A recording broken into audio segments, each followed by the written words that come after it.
Okay, let's talk about the two is one is none mentality.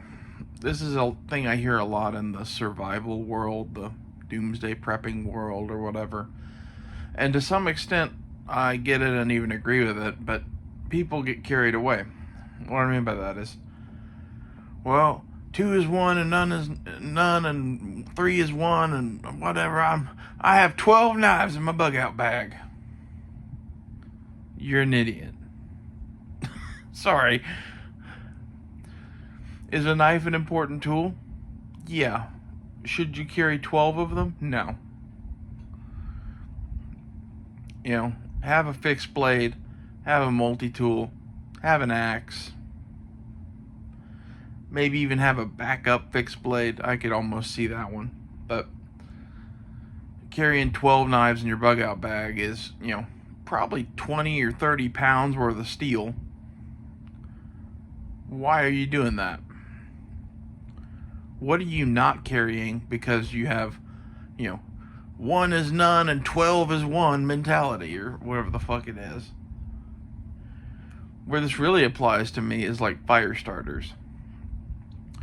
Don't just carry a Bic lighter. Carry, multiple ways to start fire, and that would be like a ferro rod, a Bic lighter, a thing of matches, for example. It's a good idea. It's not a good idea to carry 14 ways to make fire. You don't need that. People can get even carried away with the fire thing, but at least that is something really useful.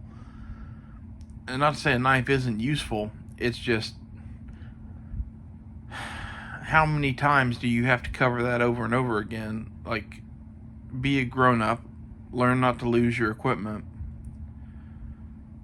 The fire starters are something that can at least run out. And the same thing goes for guns. Guys are like, well, if two is one and one is none, now I have 47 AR-15s. Wow. Really, 47? What are you going to do with the other, 45 of them? At most you can carry and shoot maybe one or two of them at a time. Should you have a backup rifle? If you have the extra money and can get 2 quality rifles, yes. If it's one really good rifle versus 2 super cheap, what's a cheap brand? I'm not going to name a brand. 2 Anderson rifles versus like 1 Colt or FN or something like that. Or a higher end PSA build. Which are you better off with? Are you better off with the one that's really going to work, or the 2 that both of them are probably going to have issues? I'm more of the mentality that instead of 2 is one is none, 1 is 1 and 2 is 2, and you buy one really, really good piece of gear, and if it's mission critical, you buy a second one of that same thing. So like for an AR-15, if you can't afford multiples, get the one really good one. If you can't afford multiples, don't go fucking hog wild and get 80 of them. Unless you have a big family or something like that, and like you're buying not just for yourself, but you have one for your wife, one for your couple eldest kids, one for your brother-in-law, one for your dad. Okay, well, buy as many as you need then, but I'd even question that to some extent. People get really carried away with this, and you see some really stupid shit in like survival bags, 3-day survival bags, or 3-day emergency bags, whatever we just talked about. Bug out bags, get home bags. I've got 12 knives, but no water filter. I kind of poo-pooed having a water filter in my 3-day bag videos, but a water filter is a hell of a lot more useful thing to have than 12 knives. And again, at the 20 pounds that probably weighs, you could have a water filter, you could bring a fucking tent, you could bring, like, there's 1,000 things I could name before I would bring 12 knives. What about that guy on that TV show Lost? He had that whole box of knives to go out in the woods with. Like, yeah, he was kind of an idiot. It just ended up working out well for the people on the airplane he crashed with or whatever. What if I'm with all these people and they don't have knives? Well, then they're idiots. Don't help people. Like, I don't know. In that sort of situation is when it's nice to maybe have a backup knife or something like that, but it's a waste of weight and space to bring that many of the same item. I don't care what it is. You know, if it's functional satellite phones, okay, sure.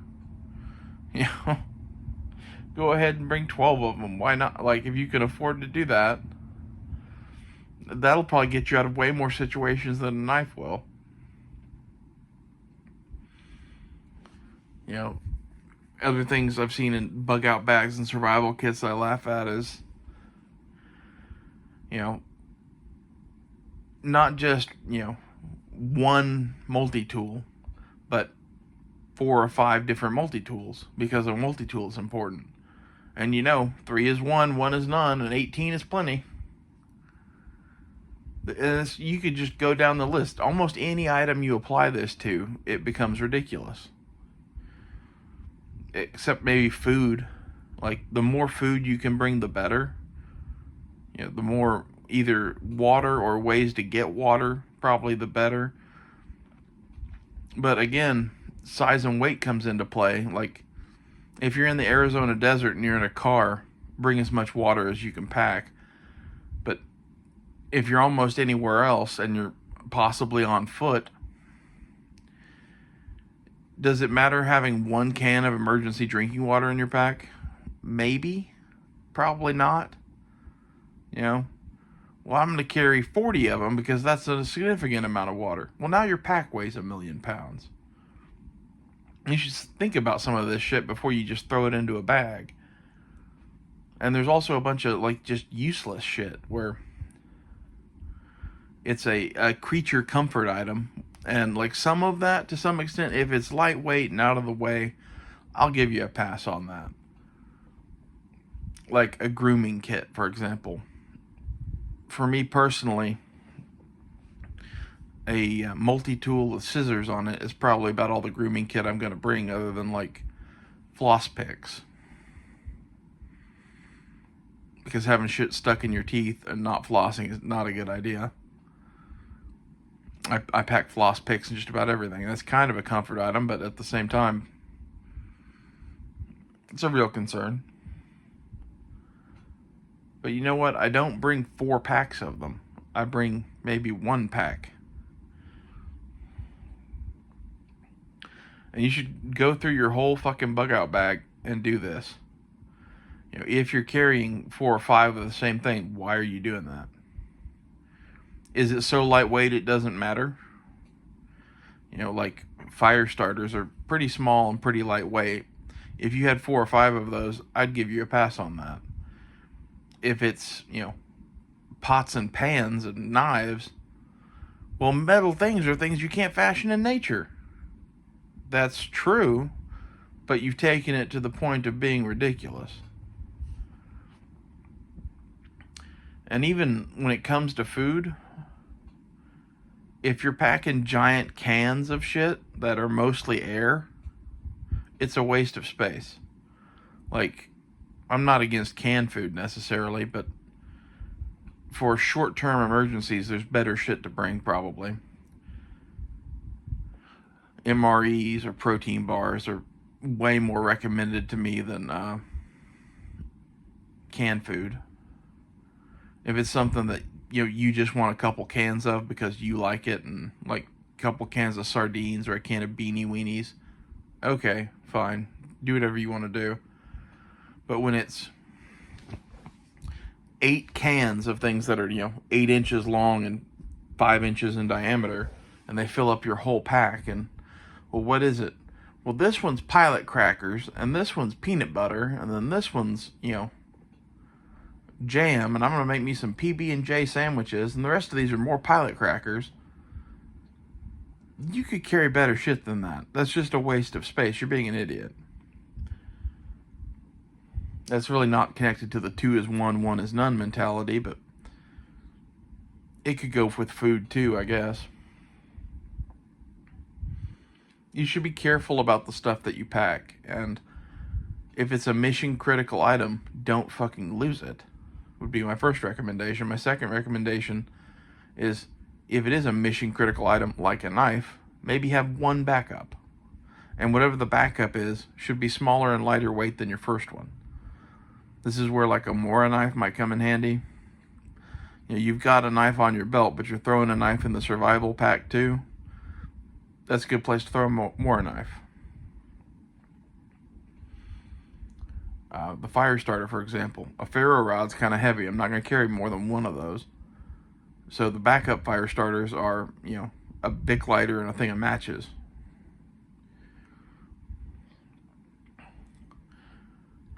Medical kits are pretty big and pretty heavy and an important item. And if you're carrying more than one of those, you're a fucking idiot. And you could, like I said a minute ago, you could go through the whole pack like this. You're on limited space, limited weight. Cost is a factor. 2 is not 1. 1 is 1. 2 is 2. You should think that way, and the whole pack should be kind of streamlined down to what you actually need. And if you need one of something, bring one of something. If you need 2 of something, bring 2 of something. Like compasses, maybe a good idea to have 2 compasses. Have one really nice one and have one cheaper one.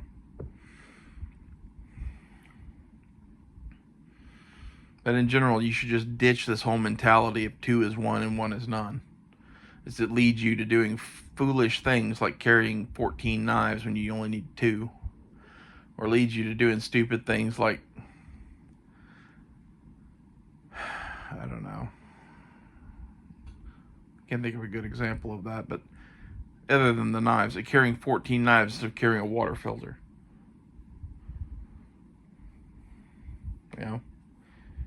How much is a bag full of knives going to help you?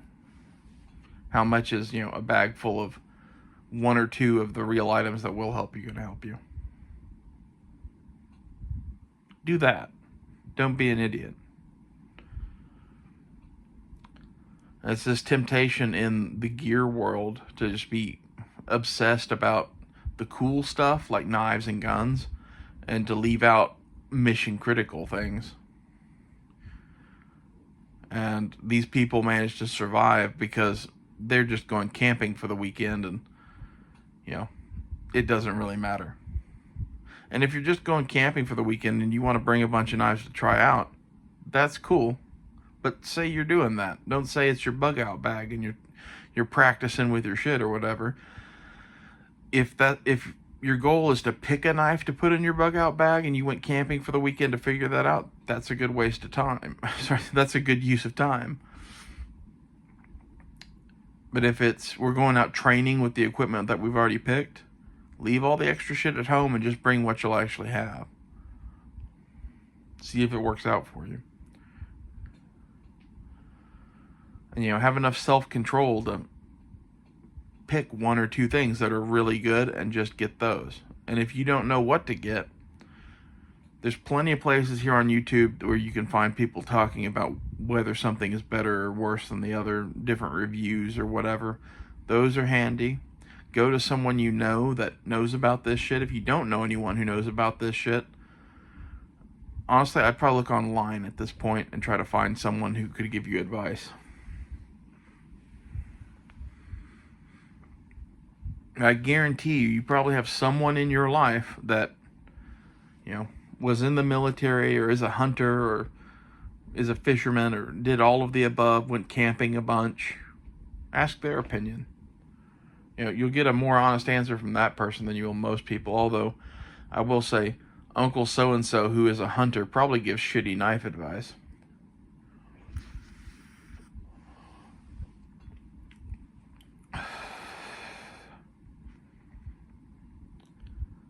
If you don't have anyone like that in your life, YouTube is, you know, your oyster at that point.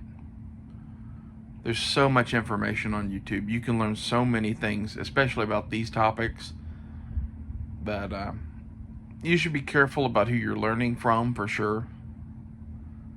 But at the same time, if you watch enough different people, and this guy and this guy have 30 plus years of experience and they do this, but all of these guys over here that have no experience do something different, maybe listen more to the guy that has all the experience, or at least take his advice with a higher priority or whatever. But some of the guys that are just getting into this or whatever find newer, cooler stuff too, because old guys with lots of experience get in ruts and carry the same thing over and over again, and technology has moved on, or there's a better deal on something. You never know what's around the corner. I'd listen to everybody. Just be skeptical of all of them and form your own opinion. And at the end of the day, buy what you think is best. Go out and try it. If it doesn't work for you, buy something else.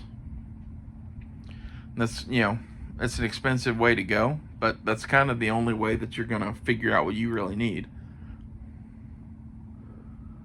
As much as you can listen to somebody on YouTube talk about X, Y, or Z, knowing, man, I really hate using leaves as toilet paper. 2 is 1, 1 is none. I better bring 150 rolls of toilet paper with me.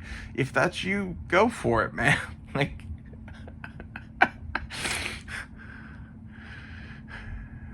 I'm not gonna tell you using leaves as toilet paper doesn't suck. It does. But I wouldn't go out with 150 rolls of toilet paper either.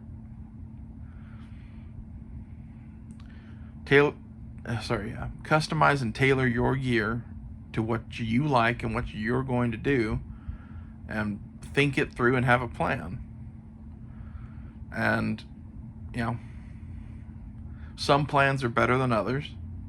Some are kind of the go-to standard, like, hey, we're in a survival situation, what should we do? Well, if you don't have somewhere to get out of the rain, building a lean-to with a tarp is probably a good idea. Or if you're far enough north, building some sort of A-frame shelter that's enclosed and building a little fireplace in it, it's not a horrible idea. But I wouldn't go cut down a whole log cabin and do that shit pretty much ever, no matter where you are. The same goes for shit to put in your fucking pack. Like, there's things that are go-to standards, like a Mora knife or like a ferro rod, that I'd always have in there, and there's a bunch of useless junk that I wouldn't put in there in a million years, like the combination shovel, hatchet, spear, knife, machete. In general, when it comes to tools for a pack like this, a dedicated tool that does one thing and does it really well beats a multi-tool 99.9% of the times, unless we're talking about like a real Leatherman multi-tool that is a pair of pliers and various other things. It's funny to me that the one thing that is really called a multi-tool like that is truly a multi-tool. It does multiple things. When you try to get past that Leatherman type of thing and into some of these like survival shovels that have a bunch of shit bolted to them, they're just fucking useless. Okay? Like, the best of that kind of shit is probably the Cold Steel Spetsnaz